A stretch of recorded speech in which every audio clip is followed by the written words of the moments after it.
All right, this is Mr. Sindel. We're going to be going over the final practice packet for our Spring Final 2022. Thanks for joining us. So, I have this this calculator off to the left because we're going to be using it quite a bit this packet. First, we have Alden. By the way, I organized the quizzes alphabetically by first name, if you're curious. So, we're trying to find x, and we're going to be using trigonometry, of course. So, the first thing that I'm going to notice is that the opposite of 45 degrees, that means all the way across to the other side, that is going to be my opposite. I'll label that O for opposite. That means adjacent is here, hypotenuse is here, and the two things that I'm going to be using, I'm going to be using the opposite and the hypotenuse. And did she write SOHCAHTOA? She did write SOHCAHTOA first at the top. So I'm going to be using this at the top, but remember, I'm not going to be giving that to you on the quiz, on the final. So you're going to have to remember how to write out SOHCAHTOA. I'm using O and H, and O and H is used right here. I'm going to be using sine, so I'm going to set up that trig function. So I'm going to say sine of my angle is going to be 35 degrees. And that's going to be equal to opposite over adjacent. I mean, I'm just using, again, this fraction, O over H. So if I'm using O over H, that's going to be 4 over X. And I just need to solve for that. So right now, I have a problem. The problem is that this X is in the denominator. And I need to somehow get that X into the numerator so that it can be solved for. And you're allowed to do that if I just flip this right-hand side. If the X is in the bottom, flip it. Unfortunately, if I flip the right, I also have to flip the left, but the left doesn't have anything to flip. There is no fraction. So I'm going to make it into a fraction. I can make it into a fraction by thinking of it as being divided by 1. Now I can flip the left and the right, and I get this new equation that looks like this. I have 1 over sine of 35 is equal to, I flip the left, I'm going to flip the right, x over 4. And now I'm all ready to go. I haven't solved for x yet. I need to somehow undo. Right now I'm dividing by 4, so the opposite of divide by 4 is to multiply by 4. I'm going to say, okay, multiply by 4 over here, multiply by 4 over here.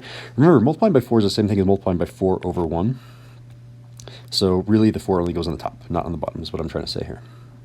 This 4 and 4 are canceled out, and I have x. X is all of that. I'm going to type that in. It's going to be 4 divided by sine of 35. And I'm in degrees, so our answer is going to be 6.974, running to the correct number of decimal places. 6.974. So I'll say 6.974, and I'll box that. Moving on to number 2, kind of the same setup as before. What do we know? The opposite means all the way across, so that 4 is going to be labeled O for opposite, A for adjacent, and H for hypotenuse. The two things that I know my O and my A. O and A are right here. That means I'm using tangent. So let me write out the word tangent and then solve. I think I have enough room over here. I just sometimes hit the home button on my iPad. So I'm going to say tangent of my angle, which I don't know, so I'm going to say x is going to be equal to O over A, which is 4 over 9. All right, I just need to solve for x. So right now, x is, I'm taking the tangent of that x. So to undo tangent, I need to take the arctangent of both sides. So let me go ahead and move this 4/9 over a little bit so I have room to write.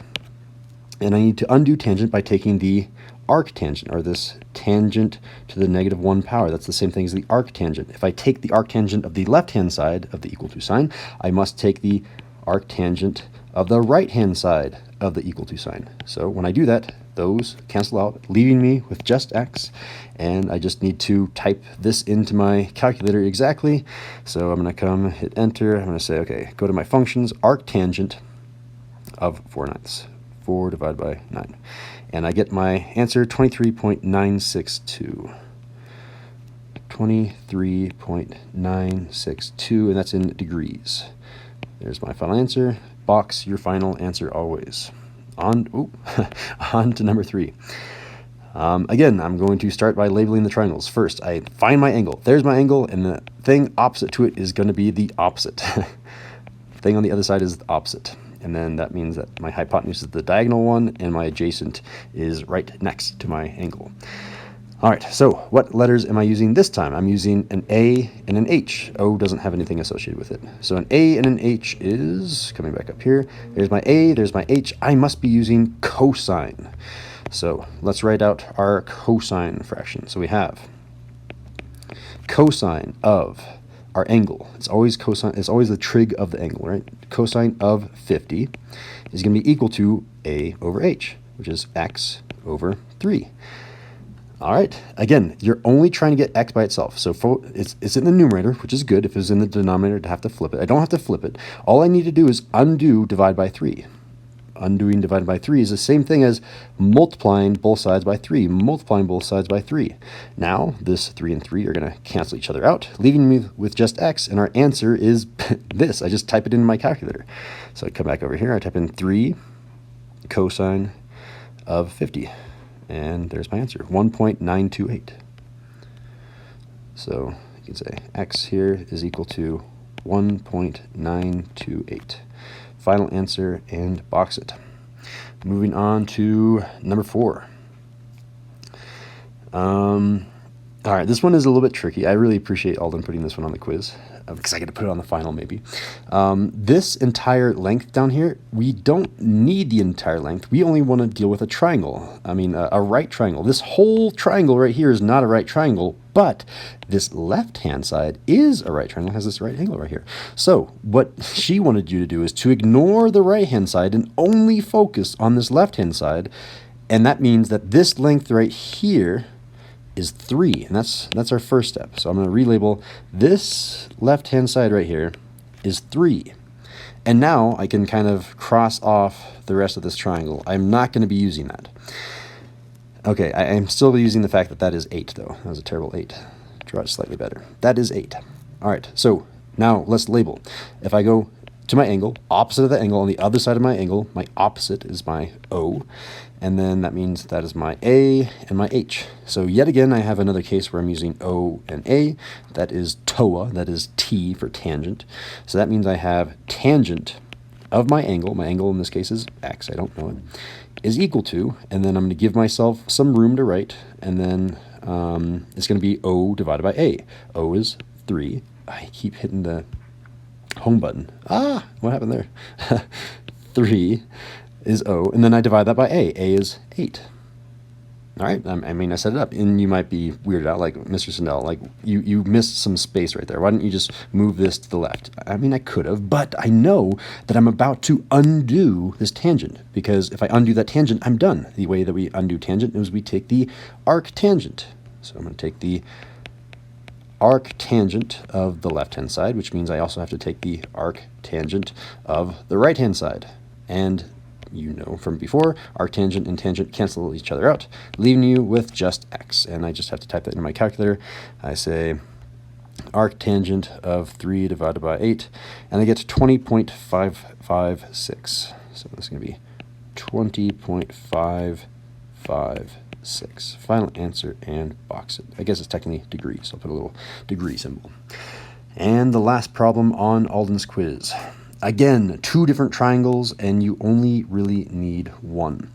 So I'm noticing that the x is attached, this x is attached to this triangle on the left. So this triangle on the right, I kind of want to ignore it. But it's a problem because the 10 is attached to that. The cool thing about this problem is that because, well, I don't know if that was a tick mark. I'm assuming that this should be a rectangle. If it's a rectangle, this 10 means that this side is also 10, and this side are also the same length. That's why I think there used to be the tick mark there. Anywho, this length over here should be 10, which means I can now safely, and by the way, that's still 8, I can now safely ignore all of this triangle. So all of that triangle on the right, I can ignore it and set up my trigonometry. So our angle is here. Opposite of the angle is our opposite. I have O on the opposite side. That means I have an adjacent side here and a hypotenuse here. Notice that the 2 letters I'm going to be using are the H and the A. Those are the numbers that we have. A and H is ka for cosine. I'm saying so, ka, toa, right? Which of those 3? It's the ka, C-A-H. So it's going to be cosine of the angle. Well, the angle here, again, is x. And that's going to be equal to, I'm going to give myself some room here, and I'm going to do this fraction of a divided by h, of 10 divided by 8. 10 divided by 8. And you could simplify that, but you don't need to. All you need to do is to undo cosine. To undo this cosine, I need to do the arc cosine of both sides. So I'm going to say arc cosine of the left-hand side and arc cosine of the right-hand side. Again, the arc cosine and cosine are inverse operations, so they cancel each other out. And that leaves you with just x. And I just need to type that into my calculator. I'm going to type in arc cosine of that fraction 10 over 8, 10 divided by 8. And that didn't work. So that was a bad problem, I guess. X is undefined. Undefined. And that makes a lot of sense now that I'm thinking about the problem, because this hypotenuse should always be longer than that leg, so this was impossible to do. But that is the correct way to solve the problem. It was just a problem that I guess I didn't check very well on her quiz, so that's my bad and Alden's bad. We apologize. So I guess that problem is out on the quiz. We cannot put number 5. Lucky you guys. I am going to move on to the next problem. We've got Ashley, and she's doing the Pythagorean theorem in special right triangles. So the Pythagorean theorem will probably require us to use a calculator. You'll have a calculator on the entire final.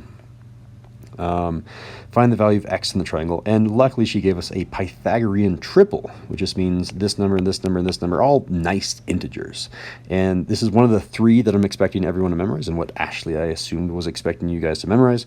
This is a 5, 12, 13 triangle. The other ones that you should know, for your Pythagorean triples, you should know 3, 4, 5. That's supposed to be a 5. I know I'm really bad at drawing my 5s. And you should also know the same triangle but doubled. 3 times 2 is 6, 4 times 2 is 8, 5 times 2 is 10. These 3 triangles represent the 3 basic Pythagorean triples. There we go. Sorry.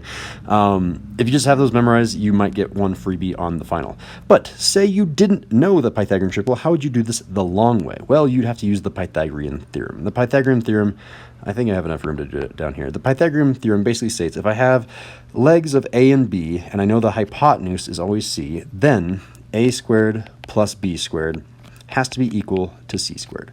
And that means my a is 5 squared plus b is 12 squared. And I have to solve for that c, which is really x. So I'll call that x squared. 5 squared is 25 plus 12 squared is 144 is equal to x squared. That means I have 169 is equal to x squared. And I'm going to now undo the square by square rooting both the left and the right side. And that will give me 13 is equal to x, which took a lot more work, but there it still is. All right, let's move on to number 2. This one is not a Pythagorean triple, which means we do have to use Pythagorean theorem. And remember, Pythagorean theorem, the only thing that matters is that the hypotenuse is c. A and b, they're interchangeable. So I'm going to set up my a squared plus b squared is equal to c squared. My a, I don't know, let's just randomly say that one's a. Sure, why not? We'll call that one b. So if a is there, that means 5 squared plus x squared is equal to 6 squared. And then I have to simplify this a little bit. 5 squared is 25. X squared is still x squared. Can't change u. 6 squared is 36. All right, I'm trying to solve now for this x. I can move this 25 to this side if I subtract 25 on both sides. So I'm going to say minus 25 minus 25. You're now gone. And that's going to give me x squared is equal to, that looks like 11. All right, now I have to somehow undo that square, just like we did in the last step. To undo the square, we square rooted. So I'm going to come up here and say square root the left-hand side, square root the right-hand side. The square root and square, they always cancel each other out, just like they did up here. And that will leave us with just x, and that will be equal to the square root of 11. And I mean, if I'm being overly technical, I should say it's plus or minus the square root of 11, but it's impossible to have a length of x that is a negative, because lengths are always positive in geometry. So in geometry, I kind of say, just ignore that. Just think of it as the positive no matter what. It's the square root of 11. That's the answer. So final answer, and I can box my final answer. Did I box my final answer up here? I did not. Mr. Snell, come on. There it is. All right, number 3. All right, and we have a nice problem. It's a nice problem because they told us, or Ashley told us, this is a 45-degree angle, which means we have a special right triangle. We have a 45, 45, 90, referring to the interior angles, 45, 45, 90. With 45, 45, 90s, they have special properties that allow us to take shortcuts. For example, the shortcut between the hypotenuse and the leg, which we kind of want to know, we divide by the square root of 2. If we divide by the square root of 2, we just automatically get our answer. So here's our answer. Our answer is, we have 12. We're going to divide that by the square root of 2. There's our answer. However, I mean, if you plug this into a calculator, you're good, but we want the exact value. On the multiple choice final that you guys will be taking, this will not be in the multiple choice answers because we have not rationalized, we have not, what is the term called? We have this problem. We have a square root in the denominator. We cannot have a square root symbol. That's bad to have in the bottom. Why? I don't know. Some mathematicians decided long ago that they would make a giant textbook having all the square roots, and they didn't want to do another second textbook for dividing by square roots, I think is the general idea. But there is a way to get rid of that square root in the bottom. I can multiply by that bottom, by that denominator. If I multiply by the square root of 2 over the square root of 2, watch what happens down here. So down here, when we multiply square roots, you just have another square root. Square root of 2 times square root of 2 is square root of 4. The top is going to be 12 times square root of 2. And the square root of 4 is just 2, so this bottom turns into a 2, and the top is 12 root 2. And the 12 divided by 2, I'm thinking of these numbers right here. 12 divided by 2 is 6, so that's going to be 6 root 2. And there is the answer that will show up on the multiple choice options. There's the word I'm looking for on the final. Yes, there is a shortcut. The general shortcut is, hey, you have, I'm looking right here, right? Oops, I want to do laser pointer though. If you have this problem, kind of ignore the square root for now. Just look at the 2. Do 12 divided by that 2. 12 divided by 2 is 6. And then multiply by that square root again.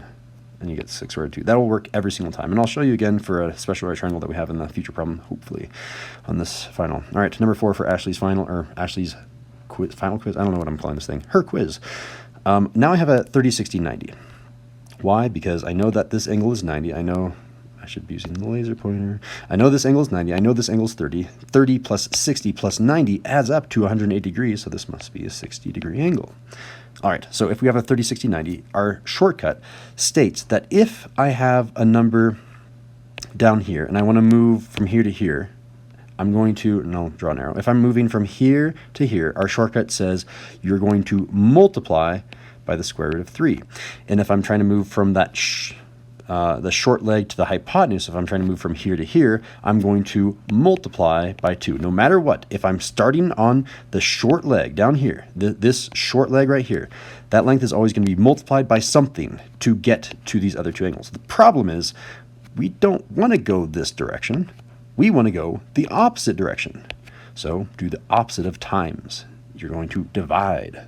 In fact, I think we are going the right direction here. We're going to start here, then go here, and then go here. So first I need to multiply, no, I do the opposite of multiply by 2. If here to here is multiply by 2, and I want to go backwards, I need to divide by 2. So I'm going to take my 12 square root of 3, the number that I started with, I'm going to divide by 2. Well, you can't mix your square roots with your non-square roots, so that stays there. But 12 can be divided by 2. That's just 6. So this is going to be 6 root 3. Good. So we know that this length is 6 root 3. And now I need to get from this leg to this leg, and the shortcut is multiply by square root of 3. So now I'm going to start with 6 square root of 3, and I'm going to multiply by square root of 3. Again, your peas and your carrots cannot mix together. Your non-square roots and your square roots cannot mix together. So that 6 just stays 6. This just stays 6. But these square roots and square roots can be multiplied together, and you can just write that as one giant square root. Giant square root of 3 times 3. That's going to be, I have enough room over here, that's going to be 6 times the square root of 9. And hey, check this out. So the square root of 9, this is just a nice number. The square root of 9 is just 3. So I can rewrite this as 6 times 3. And 6 times 3 is 18. So that is our final answer, which I will box. Did I box the last problem? Okay, I did, good. So this problem answers 18. Let's move on to our final problem from Ashley's quiz. Another special right triangle, and this one is the easiest shortcut of them all, which means I don't get to show you the dividing by other square roots, and that's okay. The shortcut to get from here to here, is the same as the shortcut to get between here and here, but backwards, right? So to get from the leg, and I'm going this direction now, instead of dividing by square root of 2, I'm now going to multiply by the square root of 2, which I will write in the static answer key that I'm going to post online. So to get from here to here is to multiply by square root of 2. That is our shortcut. So 3 times the square root of 2, well, I can't mix those. When I do 3 times the square root of 2, you can't mix the peas and the carrots. You can't mix the non-square roots and the square roots, meaning you just have to leave it as 3 square root of 2. There's nothing you can do, and that's our final answer. Excellent. Well, that concludes Ashley's quiz. Let's move on to Brayden's quiz. And I'm going to write this mark to see how far the audio is in terms of being off. All right, so we need to just do a translation. And he says, okay, in terms of the left and the right, go, and I'm going to write out in words what he's saying here. X means left or right, and minus means left. So he says left 4. Y is the up and down direction. So, and if I'm going minus, that means down. So I'm going to go down 6. So find our point, go left 4, down 6. So there's our point, go left 4, and I don't think we'll need a calculator, so let's get rid of that. I'm going to go left 4, 1, 2, 3, 4, and then down 6. 1, 2, 3, 4, 5, 6. So it's going to be this spot, -6, -4. -6, -4, and that's going to be P prime. Again, you put this prime symbol whenever you do a translation, rotation, reflection, whenever you do any of these motions. Wow, that's all we had to do for number 1. That one probably will not show up on the final. That was way too easy. All right. I mean, the notation is a little bit tricky, but I think this is way too easy. This one probably will show up on the final, a lot more than number 1 will.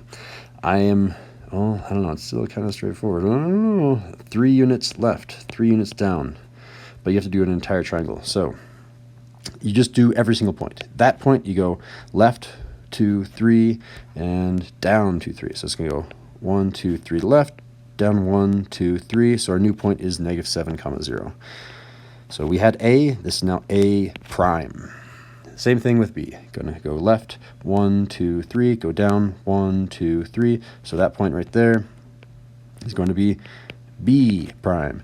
And same thing over here, starting at C, right? I'm going to go left, 1, 2, 3, down 1, 2, 3, down here at 3, -7, and I have my C prime. And then I just need to connect those points again. So I'm gonna try my best to make a straight line. Shoink. And straight line. And straight line. That looks good to me, I think. It pretty clearly looks like that shape moved down left 3, down 3. Just go point by point. All right, number 3. This one is a very, very tricky one. I think it's the hardest one on this quiz, personally. So whenever you rotate by a factor of 90 degrees, you always switch your X and your Y. That's our little shortcut. So normally the positive direction is counterclockwise, which is counterintuitive, right? Because you think, well, a clock normally ticks. It goes from 12 to 1 to 2 to 3 to 4 to 5 to 6. It goes this clockwise direction. Well, math goes counterclockwise is the normal. So if this direction is positive and I want to go negative, then it's really asking me to go clockwise. It's really saying start over here and go clockwise, go up here. So we know because I'm going -90 degrees, I'm going to end up, if I started down here, I'm going to end up here. So if you have something up here in the top left quadrant, that's technically quadrant 2, that's quadrant 1, quadrant 3, and quadrant 4, I'm going to end up in quadrant 2. And how am I going to end up there? And as I said before, every single time you multiply by 90 degrees or rotate by 90 degrees, just switch your X and your Y coordinate. So I really have 3 and 7. I'm kind of ignoring the negatives for now. So kind of ignore the negative. I know that the numbers are switched, 3 and 7. And because I already know I'm in the top left quadrant, that means I must be going, well, first I'm going to go 3. If I'm going 3, I can't go right 3 because I have to be over to the left. I must go left 3. So I know that the first number has to be negative. And then in order to be in this quadrant up here, I can't go down 7, so I have to go up 7, which means the second number has to be positive. So it's going to be 3, +7. And that is my final point that I'm going to graph. So I'm going to go -3, up 7, all the way up here is 7, and there is B prime. Here is a way to check the work, and the way that you should definitely use on the multiple choice test. Because I'm going to be giving you a bunch of different options, I highly recommend using a ruler if you have it. You should have it by doing your constructions, right? Well, it's multiple choice, so you won't really need to make a construction. Draw a line from your point to the origin, and then draw a line from the original point to the origin. And theoretically, if you've done this correct, this should be a 90-degree rotation. If you have something where you draw it to the origin and draw it to the origin, and it looks like some angle that's not 90 degrees, that is wrong. Cross off that multiple choice option, right? All right, moving on to number 4. All right, this one's pretty straightforward. The only thing that will trick you on number 4 is what's the difference between the y-axis versus the x-axis? Well, the y-axis is there, the x-axis is there, so it says reflect over this y-axis over here. The common mistake is students think, oh, there's the y-axis right here, I'm going to reflect it down here. No, you have mistakenly reflected over the x-axis. So reflecting over the y-axis is right here. That means I'm going to count 1, 2, and then count 1, 2. Boom. I got my new point B prime. So again, count 1, 2, then count 1, 2, and I get my A prime. And same thing as before, it's the same distance to the line of reflection. So it's 1, 2, 3, 4, 5, 1, 2, 3, 4, 5. There's my spot. C prime, and go ahead and make straight lines. Straight, come on. Whoa, it did a curved line. Cool. I don't want a curved line though. I'm just going to sketch it quicker. Yeah, there's our reflection. Just plot the points and then connect them. That's always a strategy. All right, draw the line of reflection. All right, so whenever you're trying to find the line of reflection, just think of the middle point between the 2 points. So I have a B prime and I have a B. What is the middle between B prime and B? Well, think of the line that connects them. Halfway in between is right here. That means this spot is the middle point, and I'm going to graph that point. I don't know what to call it. I don't know. I'll call it... I'm running out of letters. I'll call it Z. Sure, why not? And then just graph all the middle points. Graph the middle point between C and C prime. That's connect them, and then halfway. All right, so it's this point right here. And kind of the same thing between A and A prime. Connect them. Halfway is right about there, so that's going to be my point. And notice that all 3 of these points are on the line, and that is indeed the line of reflection. So technically our line of reflection looks like that, and technically goes on forever and ever. So I'll do an arrow and an arrow. There is our line of reflection. The end. Cool. Moving on to our next quiz. Carlos's congruent triangle properties. Let's see how far the sound is desynced. And most of the problems are pretty straightforward, but I made sure that he added at least one tricky question, so we'll go over that in a sec. Generally speaking, to make sure that you're doing this correct, you want to make sure that your angle that you're talking about is always in between the 2 angles that are the same. We don't know, or the 2 side lengths that are the same. We don't know what this side length is, but we know that in terms of the triangle up here and the triangle down here, those 2 triangles, this side length is the same for that right triangle and for the left triangle. So I don't know, I'll just call that a random length. It doesn't matter what you call it. I'm gonna call it like 5 or something, right? So as long as this angle is in between 5 and 4.4, we're good. So where's 5 and 4.4 for the other triangle? For this other triangle, 4.4 and 5 is over here. In between 5 and 4.4 is 52. So in between 5 and 4.4 must be 52. So our answer here is 52. And that's the way you're going to be thinking about, I think, all of these problems. So 52 degrees and box. I don't think these require any work to be shown for the problem. So I think you get your free points. If you get the multiple choice question right on the final, it's just 2 points right away. There's no work that is shown for any of these problems, I think. I'll let you know if that changes. All right, so again, we don't know what this length is. It doesn't say, so I don't know, just give it a number. 6, sure, why not? We'll call that length 6. So we want an angle. This angle right here is in between 6 and 4.9.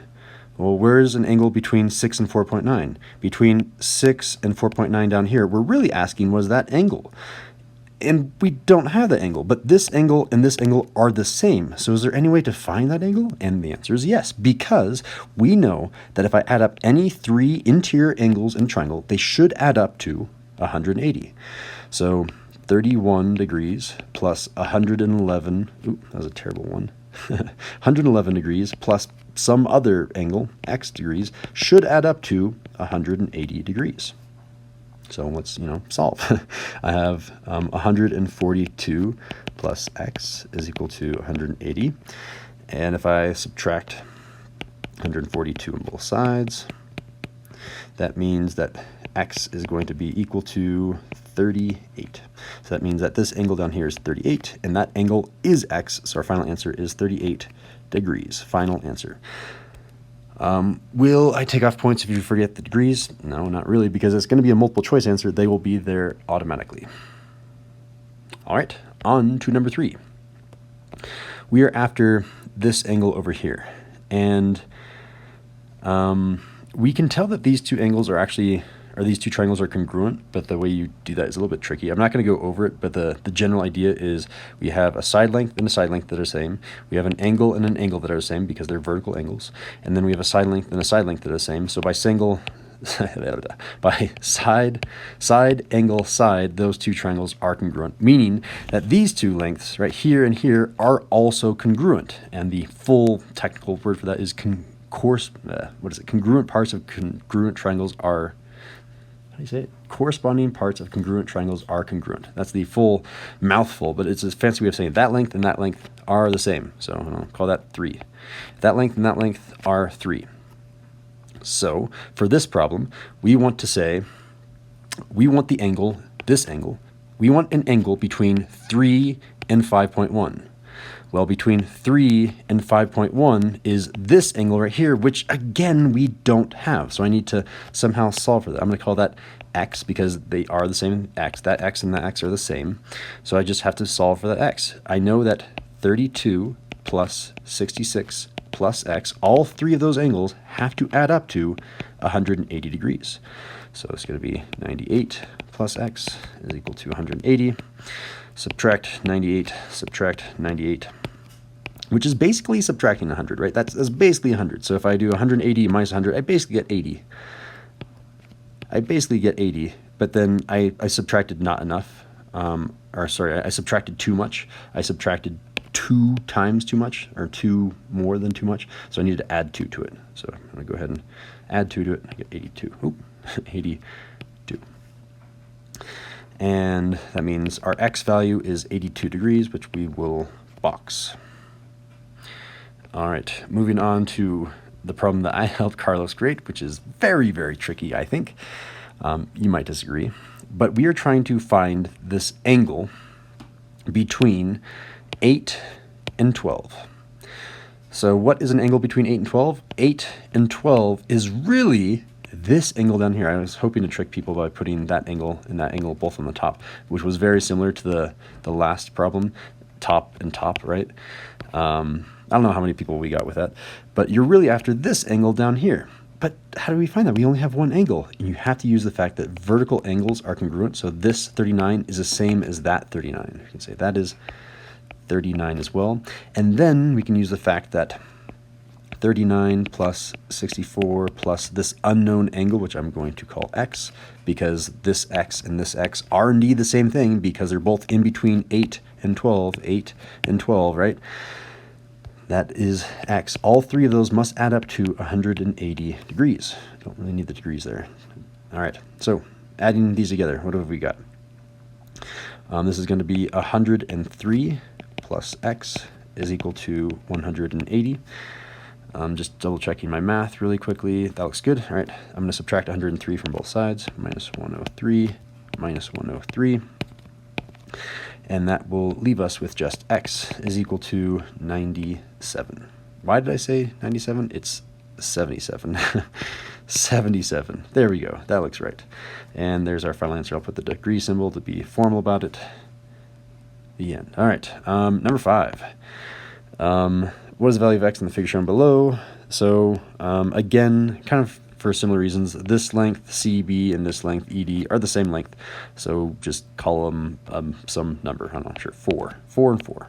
So we are looking for an angle, this angle, in between 4 and 3.6. So in between 4 and 3.6. So we're trying to find this angle right here, and I'm going to label that the same letter x, the same variable x.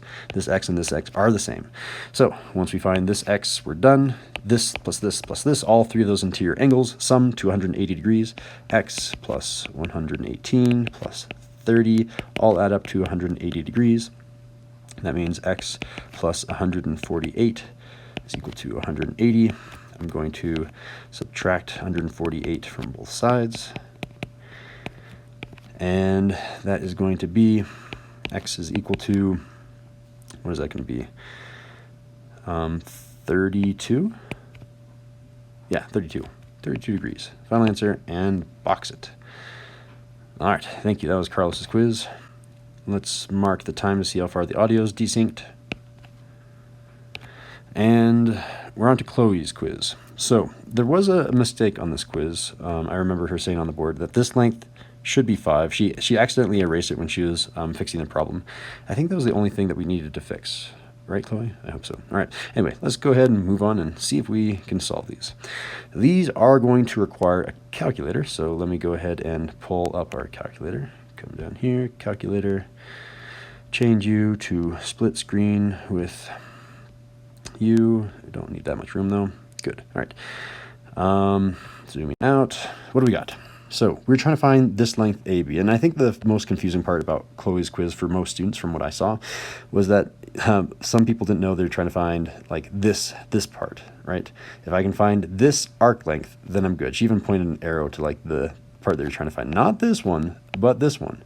So you need to somehow find this angle first. So that angle is going to be, well, I mean, they have to add up to 360. This number plus this number have to add up to 360. So what number, let's just call it x, what number plus 210 adds up to 360? Well, 150 has to be for x, right? Because, I mean, I can subtract 210 from both sides. Maybe that'll be a more systematic way of showing it. Minus 210, minus 210.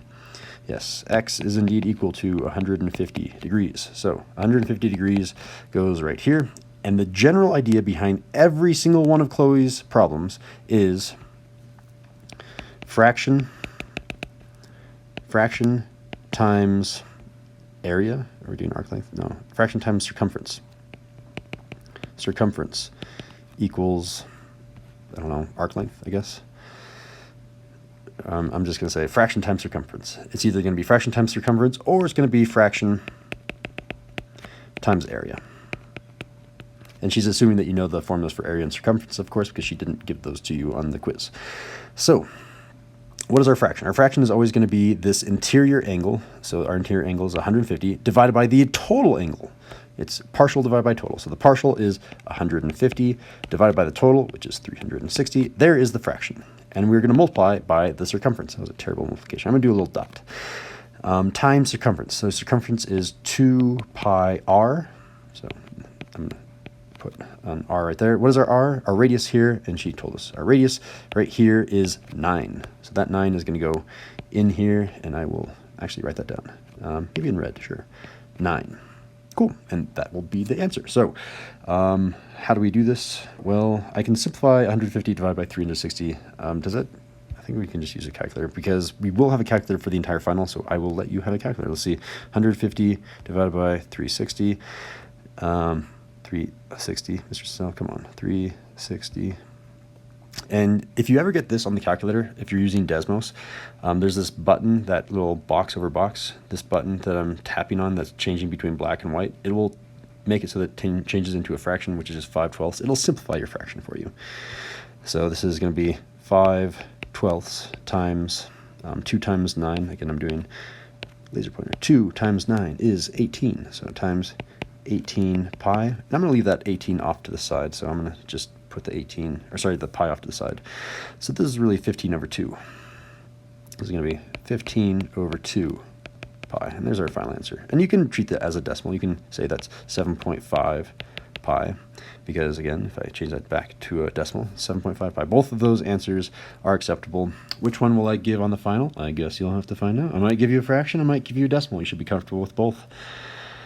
All right, moving on to number 2.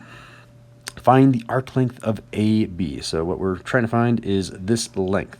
So that's a piece of the circumference. So that means our formula for this one is going to be fraction times circumference. Again, so our fraction, luckily we already have our interior angle down here is 60. So it's going to be 60 divided by all of that 360 times the circumference, which is 2 pi r. That's our r. The radius here, which was accidentally erased, should be this length of 5, which will be put inside of those empty parentheses. So there's our 5. And what do we have? That means I have, if I multiply these two numbers together, 2 times 5, that's 10. And then I'm going to do 10 times this fraction in my calculator. So ready? I'm going to do 10. Come on, Mr. Sindel, type in correctly. 10 times this fraction of 60 divided by 360, and change it to a fraction, please. 5/3. I want to actually write this down permanently. 5/3. And don't forget, the only thing that I forgot to multiply in here, I did 60, 60, 360. The 2 and the 5 is 10. The only thing that I haven't used so far is the pi, so I just have to relist the pi right here. It's 5/3 pi. Cool. Number 3, sector area and arc length. We're doing both of them. So I'm going to start with sector area first. So that's going to be, if I'm having the word area, it's going to be the fraction of the area is our formula. So our formula is fraction times the area. Our fraction is going to be that interior angle, which is kind of nice. You put this little mark, which means 90 degrees. So our fraction is going to be 90 divided by 360. Ooh, that was a bad 6, but we'll go with it. And then times area. And you should hopefully memorize that area is pi r squared. Instead of r, I'll just do empty parenthesis, pi r squared. Remember, what am I doing? Squared. This number right here is an r. All right, and we know that our r is 6, so I can label this 6. Cool. I'm just basically going to enter 6 squared and this fraction, and then I'll do the pi at the very end. So down here on the calculator, I'm going to do 6 squared, and then I'm going to multiply that by 90 divided by 360, and all that turns into 9. We have a calculator, might as well use it. I know it's kind of like cheating, but it feels nice. 9, and then don't forget the pi. Cool. That is the, we should label that too, that is the sector area. Sector area. All right, that is half of it though, because she also asked us to find the arc length. The arc length is this length right here. And to do that, it's going to be the fraction of the circumference. So fraction times the circumference. It's the same fraction, so I can just rewrite 90 over 360. And the circumference is 2 pi times r, so that's my r. And my r is still 6 from the last problem. So in the calculator, I'm going to type in 2 times 6, well, really 12. So 12 times this fraction, 90 over 360. So I'm going to type in 12 times 90 over 360. And I get 3. Cool. 3, and then don't forget that we didn't list the pi. We listed everything here, everything here, everything here, here, and here, but we didn't list the pi, so that pi is going to come down here, and we have the 3 pi. Cool, and I will also, whoa, what just happened? Oh, I clicked a button. This I'm going to label as the arc length. Is that what we want? Yes, arc length. Excellent. All right, and moving on to question number 4. Again, finding both sector area and the arc length of, which one? Of AB. And she even did a helpful little curly brace saying, this one right here, which is not right there. So I need to somehow find that interior angle first, because that's not the one to use. So just like the last problem, it's going to be 150. I think this was the same problem as number 1, where you have this 210, but you really need to find the 150. I'm not going to do that again, but the answer is still 150 for that interior angle. And this sounds like a broken record, but guess what the formula for this is for sector area? I'll label this sector area. Well, it's going to be the fraction times the area. And the fraction is always going to be that interior angle, 150, divided by the total, 360. Then you multiply by the area, which is pi r squared. Pi, there's my r, and then I'm going to square it. Remember, that's my r. And might as well have the formulas over here for the arc length. Arc length. Arc length is the fraction times the circumference. And the fraction is still the same fraction, 150 over 360. It's kind of nice you get to use the same fraction, times 2 pi r. 2 pi, and there's my r. So what is the r in this case? Well, I come back over here to the diagram and say, 10. This length 10 is the r, so I can come back to our formulas and say 10 goes in for both of those r's. And then I just type in everything to my calculator, right? I have a 10 squared, and I type in that fraction. Don't forget the pi at the very end. So I'm going to type in 10 squared times 150 divided by 360, and I get a fraction, so I'm going to hit the fraction button. 125 over 3. It's going to be 125 over 3, and don't forget the pi. Pi. Good enough for me. I love fractions so much. Why don't you marry them, Mr. Sindo? I might. You never know. All right. That fraction times 2 times 10, which is really times 20, right? 2 and 10 is 20. Don't forget the pi at the very end. So 20 times the fraction. If I come down here, 20 times that fraction of 150. 150 divided by 360 is another fraction, but we can just hit the fraction button. 25 thirds. 25 thirds. Don't forget our pi. There is our final answer. Box it. All right. And number 5. Find the arc length and sector area, yet again, of AB. And I'm assuming it's the right-hand side because it's whenever you have AB, you always assume it's the smaller one. So I'm assuming the smaller one. So finding this area and finding this arc length. And like the broken record that I am, it's going to be the sector area. The formula is the fraction times the area, which is going to be 160 over 360 times the area, which is pi r squared. Pi, there's my r, and I don't know what I was doing there. Undo. Pi r squared. Remember, that's an r. And for arc length, I'm going to do the fraction times the circumference, which is going to be the same fraction, 160 over 360, and 2 pi r is circumference, so 2 pi, and there's my r right there. And notice that our r in this case is 11, I assume, so let's go ahead and put 11 in here, 11 in for here, type it all into the calculator. So the first thing I'm going to type is I'm going to type the 11 squared and this fraction, leaving the pi for later.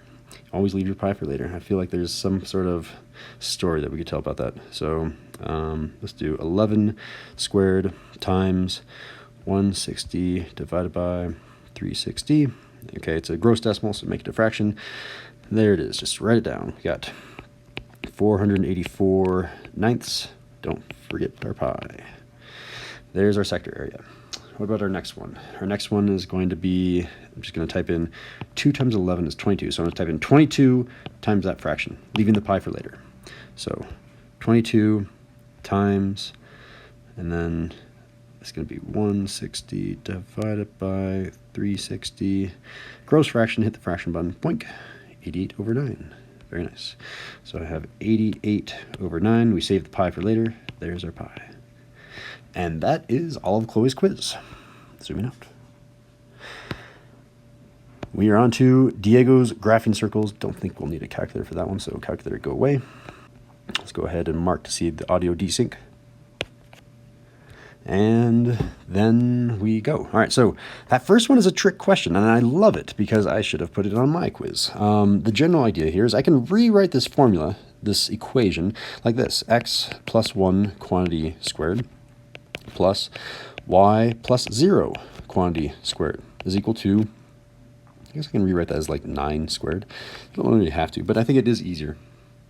I'm writing it in the general form. The general form is always going to be x plus some number quantity squared and plus y plus some number quantity squared is equal to your radius squared. Notice that I want that radius squared, so there's my radius squared. This doesn't have any square next to it, so I did want to write it in that form by changing it to 9 squared. Now I know what my radius is. My radius is 9 because they're both underneath that square, right? So remember also that you have to do the opposite. So this is the opposite here, and you do the opposite here as well. So normally, I mean, this is the x direction. X direction is left and right, and the y direction is up and down. Maybe I'll leave that on here for the static answer key. So the y is up and down, x is left and right, not top right, but I just want to write over the problem. And you always do the opposite of it. So if I have like a +1, which I do right here, if I say +1, doesn't mean right 1, it means the opposite, it means left 1. So from the origin, I'm going to go left 1. From the origin over here, I'm going to go left 1. And from the origin, I'm going to go up 0, which means don't go up. All right, so that means that my center of my circle is just left 1. There it is. There's the center of the circle. And the final step is to say, okay, if the radius is 9, then I'm going to go up 9 units. So if I go up 9, right 9, left 9, down 9, then that's going to bring me to 9 up here, -9 down here. 9 to the right is actually at 8 because I was offset at this -1, right? Or you can just count. I can count 1, 2, 3, 4, 5, 6, 7, 8, 9 to make sure I'm at the right spot. And same thing, if I count out 9, I'll end up at -10 because I was offset a little bit. So those points are on the circle. Why did I graph those points? Because it's really hard to graph circles. Luckily, this will be multiple choice. So you don't have to worry about your writing of a circle. But let me do my best attempt at a circle. So please.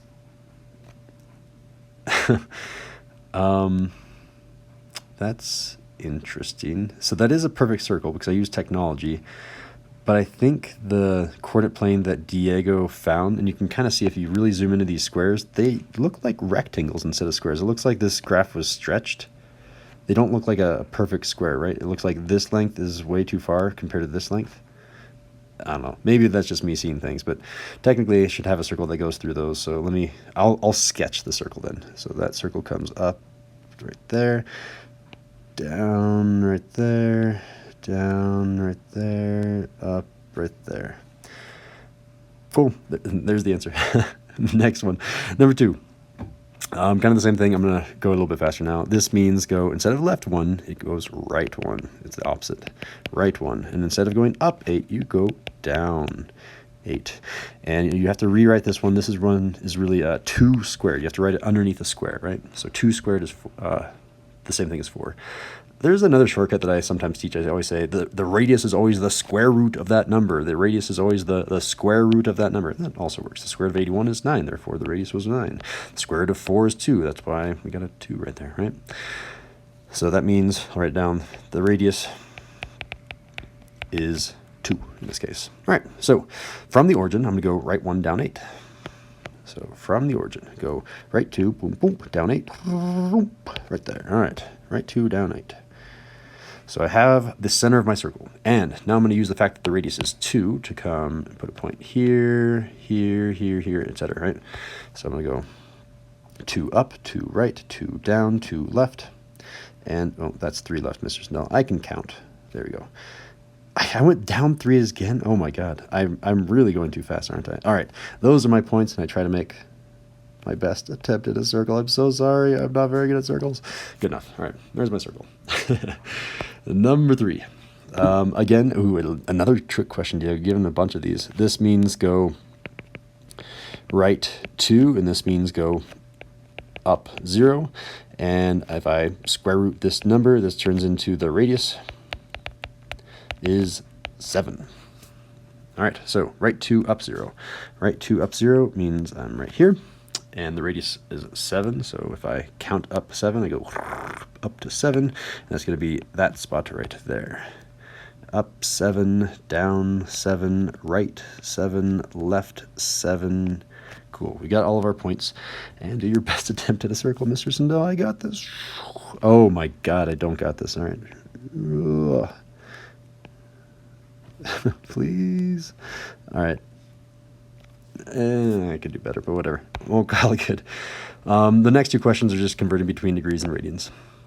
So I'm going to rewrite 5 pi over 4. That's what I'm starting with. So I need to multiply by a number. Instead of using x, I'm going to do this little dot. If I multiply by a number, like 1, if I multiply by 1, I'll still get the same answer. But the way that I'm going to write the 1 is by writing 180 degrees over pi.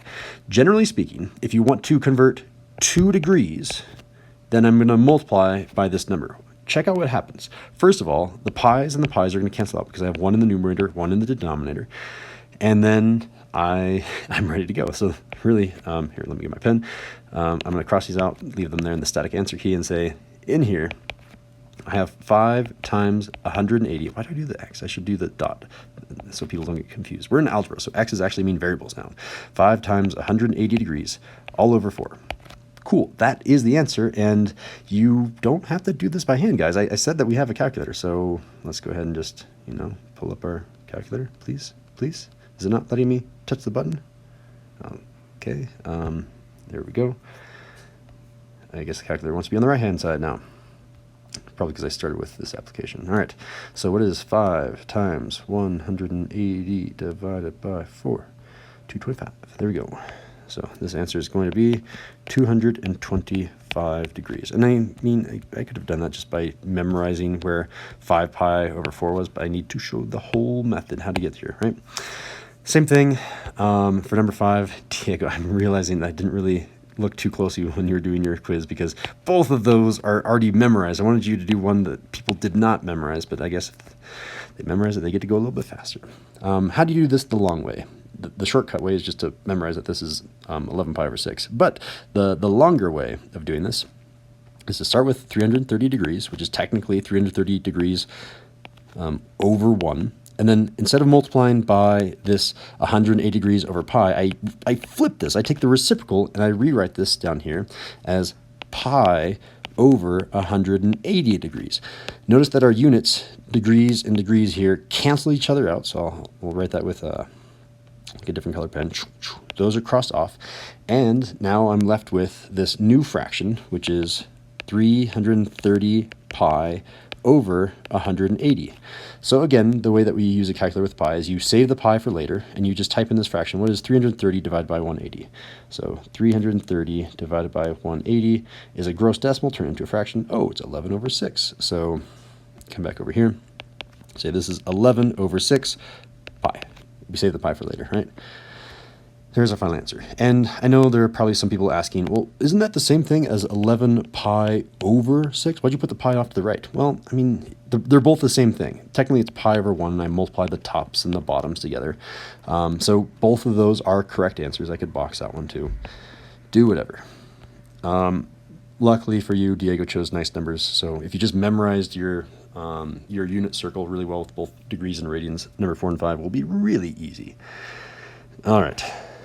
Moving on to Giorgio's constructions. All right, so for this one, there's not really a good tool to do constructions on the iPad, so I will do my best by using GeoGebra. It's not perfect, but I think it's what we've got. So construct a hexagon, and notice that we're starting with just empty space. So let's come over here. Let's go to my geometry tool. So starting with empty space.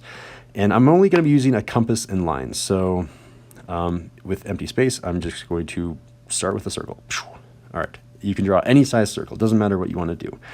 And then from there, I'm going to go to my compass tool, wherever you are. There's my compass tool, clicky. All right, and then I'm going to measure between A and B, and I'm going to construct that circle around B. And then I'm just going to keep using that compass tool, and so I'm going to grab that circle. So it's now the same size circle, and I'm going to do, because I can't use like the laser pointer tool, I think I have to specifically do points. So we have 2 new points, C and D, for our intersections. If I were to take that circle around B, so grab that same distance around B with the compass tool, click, and then place it around C, boom, we get another circle. And again, I'll copy that circle around B, click, and I will put around D. And that makes 2 more intersections, which I will label E and F. And finally, I will, you can kind of see what's going to happen here. Grab our compass tool, copy any of these circles, the circle around C, put it at E. And I'm done, but just for the sake of making this look really pretty, I'm also going to do a new point for our intersection and put one final circle, which I don't need, I already said that, and put it around F, and put that circle around G, and it looks really, really pretty now, right? So I can let me show you how to ignore these circles. So I have these points, B, D, F, G, E, E, C, all of these points and all those circles I don't care about. So I'm going to go ahead and hide those circles. So if you'll forgive me, I do like making this look nice. So I'm going to hit show/hide object, and I'm going to click on each of these circles that we don't need them anymore. And now I have those 6 points. All I need to do now is grab my segment tool and, connect those lines. From D to F, from F to G, from G to E, from E to C, from C to B. And I'm going to hide our original circle that we started with. So I'm going to go to my hide tool, wherever that is, show hide objects, click on that circle once again. And technically I can hide all these points, C, E, G, F, D. And check it out. What I've essentially done is I can drag around B, and no matter what I do with B, I always have this really nice hexagon. So I guess I could, I'll show all of my work right there if you want to see it again. And I'm moving on to the next construction. So what do we got? Coming back here, we did the hexagon, and how am I going to show my work for this? On the static answer key. What if I screenshot this? I come back over here, if I zoom out a little bit and show everything. Oh, whatever. I'll go like that. So if I screenshot, come back here, I really just need to have that on the answer key. I mean, it's not very illustrative. It doesn't illustrate what I want it to. But if I copy that, and I come back over here, okay, done, go away, delete, don't need it anymore. If I come back over here, can I just, paste? Good enough for the stack answer key, cool. Number 2, construct a square off that line segment. Okay, so that's pretty straightforward. Is there anything else on his? No, so it's just these 3 problems, which is kind of nice. So constructing the square, coming back over to our geometry tool, can we just kind of undo a bunch of times until I get a new problem. There we go. So he starts with a line segment that starts, it looks kind of like that, right? Does it? More or less. I mean, I can move this point a little bit up here. It roughly looked like that. So how do I make a square with that? Well, the first thing is we need to extend the line. So I need to make this into a really, really long line. And then once I have that, I'm going to grab my compass tool, wherever that is down here, and I'm going to measure between A and B. I'm going to put that around B, and that will give me a new intersection point down here, which I'm going to call C. And now I'm ready to do a perpendicular bisector between A and C. So the way that we make a perpendicular bisector is we make a circle between A and some other point, I'll call it D, and make sure that that length is at least is bigger than AB, right? If it's the exact size AB, it won't work. So with my compass tool, where'd you go? Down here, I'm going to copy that giant circle around A and put it around C. And notice that I have 2 intersection points. I'll call that E and F. And if I make a line through EF, and the key word is line, not line segment, E through F, I have a line that goes on forever and ever. And now what I can do is I can hide the things that I don't need. So I'm kind of done with, where is my show hide? I'm done with that big circle and that big circle and F and E, so I don't need those anymore. In fact, C I don't even need anymore as well. So essentially what I've done, I also want to hide this original circle. I don't need that anymore. Essentially what I've done is I have constructed a perpendicular line that goes on from B. So if I look at the original problem looked like this. All I've done is I've had this perpendicular line. No matter where I move point B, it'll always be perpendicular because it's made with constructions. All right, but I do need this line still. Do I? I don't know. And from here, oops, I still need B, come back B. From here, I need to find how long on this perpendicular line to go. So again, I'm going to use my compass tool and say, okay, I want the distance between A and B, and I'm going to put that around B. Now, I have a new point up here, which I'm going to call C, or I guess G, and I'm almost done with my square. I just need to basically copy down this circle and put it around A. So let's grab my compass tool, copy the circle, put it around A, copy the circle, put it around G, and I think that intersection all the way up there, I don't know if this is the way that Giorgio showed it, but this is the way that I do it. Oh, I don't want that H. I want a point on that intersection. There's our H. And that H will always be that distance. So I'm going to get a segment between A and H, between H and G, and I have a square. The way that I can test that is if I come down here to my hide tool. I always lose my hide tool. That's up here. And I hide like literally all the circles and the lines that I use. Don't need G, don't need H. Come on now. It's like lagging. Please, please, get rid of this point. Get rid of G. There we go. I think that's now hiding all of the things. I hid the line segment. Come back here. Get rid of this line. I want this line segment. Oh, it was. Okay, so hold on. I don't want a line. I want a line segment. So let me come here and make a segment between B and G. Cool. And now I can hide that point G.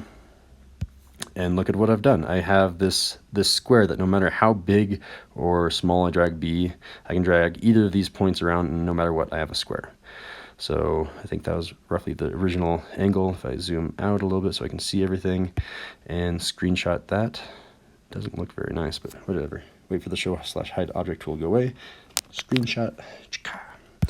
And we'll put that in the static answer key. So I don't need it that big. I think roughly there-ish. I think that looks good. So we'll take that, copy. We're done with that. Go away. Come back over here and paste it right over the top of it. I guess there it is. If I paste it right there, it'll look okay. All right, there's our square. Copy this triangle. So it's kind of interesting, but I'll kind of try to memorize what that triangle looks like, and I'll do it over here. So just hit undo until I have a new blank page. Is there a faster way to do this? Can I just hit, oh yeah, clear all. That's faster. All right, so start with a triangle. So start with a triangle that boom, boom, boom, boom. What did it look like again? It kind of had a really steep slope up here. So it was like steep, kind of like that. Does it look kind of similar? Good enough. It doesn't really matter the triangle that you start with. The construction is going to be the same. So if I start with that triangle, how do I copy that triangle? The general idea here is you make a line. It doesn't matter where the line is. Let's go ahead and make a line right there. But because this is going to go left to right, I don't think it really matters that much. This point E, by the way, it doesn't matter where it is. So it can be like really, really far away. But that point D does kind of matter, because I want to have a distance that is the same between A and C. Whenever you're talking about distance, this means compass, right? So grab a compass, measure between A and C, and put it around D. Now we have the correct distance between D and this new point, which we'll call probably F. Yeah, there we go. So DF and AC are now the same length. And the only thing left to do is to find that point B. So I can kind of hide this circle. I don't need that anymore. And I can also dismiss that. I can hide point E. And now I need to figure out the intersection of those two circles. So the way that I'm going to do that is I'm going to use a compass tool. I'm going to do the distance between C to B and put that around F. I'm going to do the distance between A and B and put that around D. And then that will have two intersections. We only need one of them. I'll do that one, sure, G. And then I can do a segment from D to F, from D to G, and G to F, and I can hide the rest. So if I come down here to the hide tool, I can hide that circle, that line, and I think that is good, maybe. So if I go like this, yeah, check it out. So if I move this C to wherever distance, it will always copy that triangle. No matter what I do, it will always copy the triangle. I can move this D to wherever I want, and the triangles are copied. So let me try to get roughly the same shape that I started with. I can put this D. Oh, I guess the problem here is I need to go away. I can turn E back on because I need to move E into the right spot. Roughly right there. And turn D back on as well. So I can put them side by side so that the screenshot looks okay for when I'm ready to go. All right, that E I want to hide. All right, so that is my final picture. Let's go ahead and show those circles as well. Yeah, good enough. I'll go ahead and screenshot that. Really, the best instruction comes from the video, so if you're looking for the static answer key, you're probably not really going to get help that much. Yeah, good enough. All right, let's go ahead and copy that. Go ahead and delete the screenshot. Come back over a key and paste. How big do we need it? We can go as big as we can. Shrink. Very nice. All right, and on to Haiti. All right, so we got to bisect the following angle. So if it's a construction, that means we have to come back over here. So I'm going to go ahead and clear everything. Please clear all.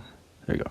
So I'm going to start with an angle, and she purposely made it kind of tricky. She gave you, what was it, like a long one and a short one, right? So it's like a long one and then a short one. So there's the angle that we're going to bisect with construction. So the first thing that I want to do is I want to extend that line BC. So boom, boom. So it's a little bit longer. And then I choose some arbitrary distance. So between B and some other point, some random distance, which will make a new point over here, which we'll call E. So D and E are both equidistant from B. They're the same distance from B. And then after that, I'm going to just do a new circle. It doesn't matter the length either. So I can choose a random circle around D and just, I don't know, some random length. Sure, right there.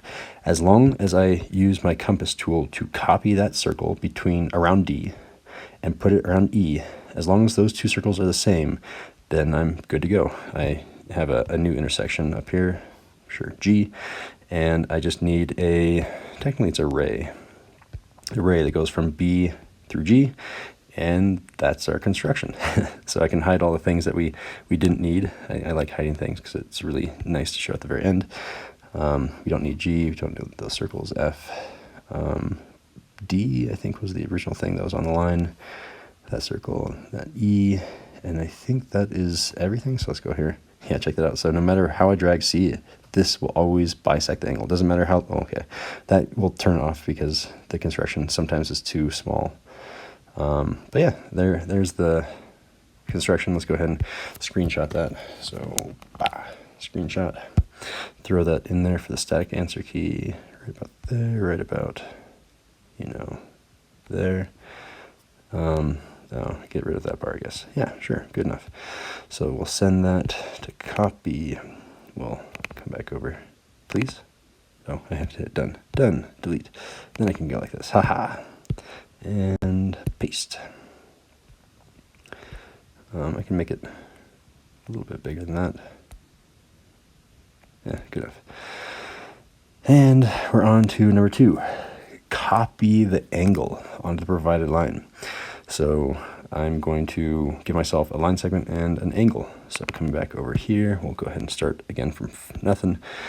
If I have some angle, sure, I'll copy that angle, and I'll kind of make it look similar to this one over there. So it was like a bottom that was a little bit shorter. And then they gave us like a random line segment that was not the same, like it's not parallel to any of those two.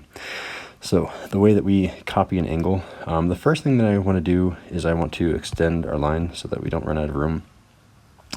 And it's kind of in the way, so I'll move it down for now. We essentially just need to copy this distance between B and C, so I'll use my compass tool. So compass between B and C, and I'll put it around B. And same thing, I'll copy that circle and put it around D. So we have the same two circles. B and D are kind of like the vertex. So that does make a new point on my new line down here. I'll call that F. And then I simply need to measure, I also have a point up here, which we'll call G. The distance between C and G needs to be the same distance between F and whatever that other point is. So I can do a compass compass tool between C and G. And you don't need to put it around C, but I can, like that circle right there, essentially. Ooh, that was a bad point. So let's try that again.